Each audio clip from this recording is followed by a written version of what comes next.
Hello friends, दोस्तों कैसे हैं आप। शुरू करते हैं आज का ये डिबेट वीडियो बिना किसी देरी के। वीडियो बड़ा ही इंटरटेनिंग होने वाला है, तो वीडियो को लास्ट तक जरूर देखिएगा क्योंकि वीडियो में बहुत ही ज्यादा मजे आने वाले हैं। इस डिबेट में हम वीडियो में देखेंगे अंजना ओम कश्यप, सुधांशु त्रिवेदी और आलोक शर्मा के बीच में तेकी बहस। तो चलिए शुरू करते हैं आज का ये डिबेट वीडियो। मजा नहीं आ रहा है। अभी मजा आएगा ना भिड़ो। धन के नाम पर वोट मांगेंगे। आए बाएं साएं कुछ भी पता था बोलने के बाद मैं सिर्फ अब तथ्यात्मक आधार पे बोलता हूँ। इन्होंने कहा किसान की आय 27 रुपए हो गई, मतलब प्रतिदिन आपने कहा ना, प्रतिदिन प्रति व्यक्ति। भाई साहब 6,000 रुपए तो मिल रहे हैं, ये तो डायरेक्ट दिए जा रहे हैं। वो आए हैं डायरेक्ट 6,000 रुपए दिए जा रहे हैं, यानी 500 रुपया महीना। जरा 30 से डिवाइड करिए, क्या वो आए? 22-23 रुपए तो यही हो गए पर डे। अच्छा ठीक है, समझ गया। गजब की बात कर रहे हैं, पता नहीं कहां आप डिस्टर्ब मैंने नहीं किया, मैंने शांति से आपकी बात सुनी। मैंने इसीलिए कहा जिनको के खाते में सीधे पहुंच रहे हैं और ये डिजिटल डाटा है, इसको कोई चैलेंज नहीं कर सकता। इसीलिए हमारे मतलब बाप को मत सिखा। चल मैं कहता हूं छूट की बुनियाद के ऊपर आकर कांग्रेस के लोग कुछ भी बोलना शुरू कर देते हैं। अरे भाई 22-23 रुपए तो सीधे पहुंच रहे हैं। अब बताइए जो नीम कोटेड यूरिया है 3,000 रुपए उसका इंटरनेशनल में एक बोरी का दाम है, 300 रुपए मिला। मतलब इनका कहना है कि किसान को बाकी से तो 2 रुपए की भी आमदनी नहीं हुई। ऐसे बचकाने तर्क। अभी मैंने ईपीएफओ का डाटा बोला, अगर ये कहने का प्रयास कर रहे हैं। मैं एक और बात बताता हूं, इन्होंने कहा महंगाई और बेरोजगारी, तो बता दो भाई कितनी है महंगाई, कितनी है बेरोजगारी। मैं बताना चाहता हूं 2014 से आज तक कोविड का भी दौर देखकर इस भयंकर दुनिया में जब मंदी छाई हुई है, युद्ध का दौर है, हमारी औसत महंगाई की दर आपके ही इस इंटरव्यू में बताया 5%।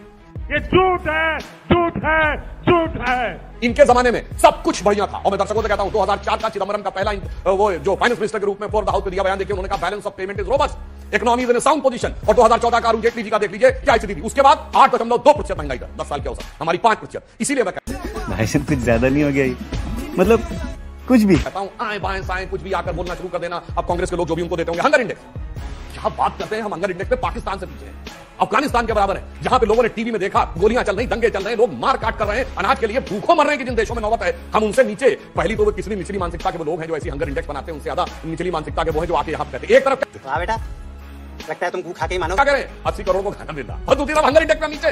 गजब है साहब, अद्भुत है साहब, जिस ढंग का ये लोग दुष्प्रचार करने का प्रयास करते हैं। अब किसानों की बात कहता हूं, ये बार बार कहते हैं 700 किसानों की मृत्यु हुई। कहां हुई? दिल्ली में। अधिकांश किसान कहां थे? पंजाब के।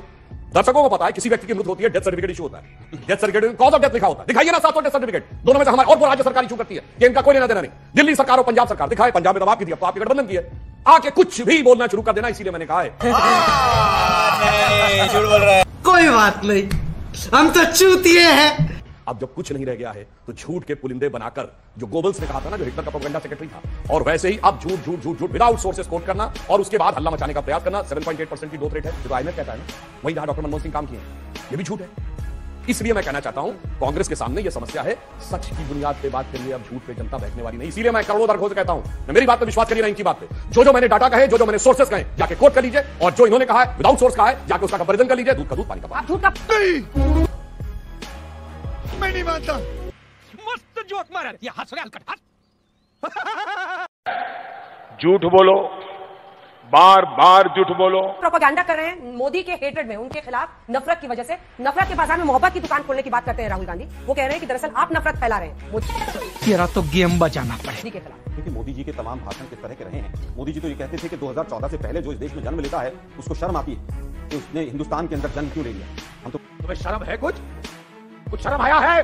पूछना चाहते हैं मोदी जी 2014 जब आप आए थे तो 10 लाख इंजीनियर नासा में बैठे हुए, 10 लाख के करीब इंजीनियर हिंदुस्तान से बाहर थे, जो हिंदुस्तान से पढ़कर तो 10 लाख इंजीनियर नासा में थे। मैं केवल नासा में नहीं, तमाम जो भी संस्थान है उनके अंदर हिंदुस्तान से बाहर।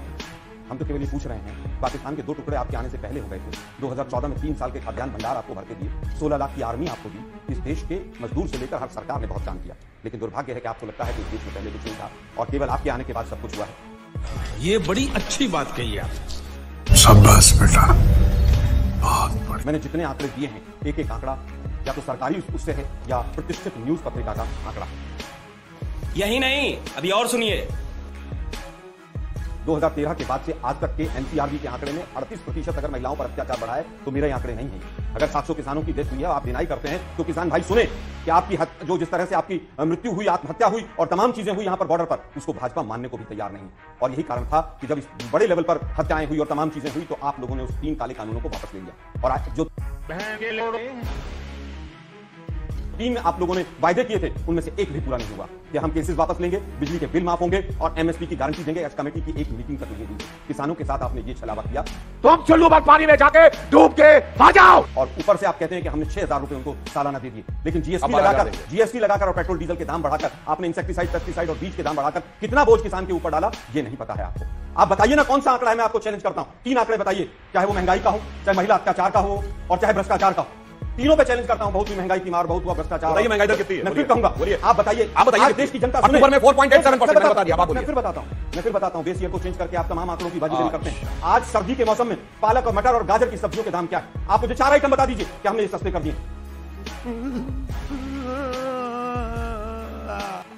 आप एक नंबर कमीना हो तो मैं हूं। पेट्रोल और डीजल से लेकर गैस के सिलेंडर से लेकर आपने 4 राज्यों में अभी चुनाव हुए, आपने कहा 450 और 500 रुपए में सिलेंडर देंगे और उसके बाद तुरंत आप मुकर गए। क्या ये सच नहीं है? 1 महीना हो गया राजस्थान की सरकार को मंत्री नहीं मिले। क्या गंगानगर में पेट्रोल और डीजल सस्ता हो गया होगा? शायद मुझे लगता है। आप केवल और केवल चुनाव लड़ते हैं, चुनाव के अलावा आपको गवर्नेंस से कोई मतलब नहीं। बस हवा निकल गई। झूठ बोलो, बार बार झूठ बोलो। जनता को आप मूर्ख समझना बंद कर दीजिए। इस प्रकार की बचकाना बातें किसी के गले नहीं उतरती, लोग मजाक उड़ाते हैं। दोस्तों, आपने इस डिबेट वीडियो में देखा कि किस तरह से आलोक शर्मा जी ने सुधांशु त्रिवेदी के झूठ के पुलिंदे की सारी पोल पट्टी खोल के रख दी और साथ ही साथ उनके आकर्षित किए हुए झूठे वादों को भी सबके सामने ला के रख दी। दोस्तों, सारे झूठ के ऊपर बुनियाद पर बनाई गई ये सरकार लगातार झूठ बोल रही है और हम यंगस्टर को रेगुलर बेरोजगार करने के साथ साथ परेशान भी कर रही है। दोस्तों, उम्मीद है आपको वीडियो अच्छा लगा होगा। वीडियो अगर अच्छा लगा तो लाइक कीजिए, चैनल को सब्सक्राइब कीजिए। मिलते हैं अगले प्यारों से वीडियो में, तब तक अपना ख्याल रखिएगा। जय हिंद, जय Bharat, I love my India.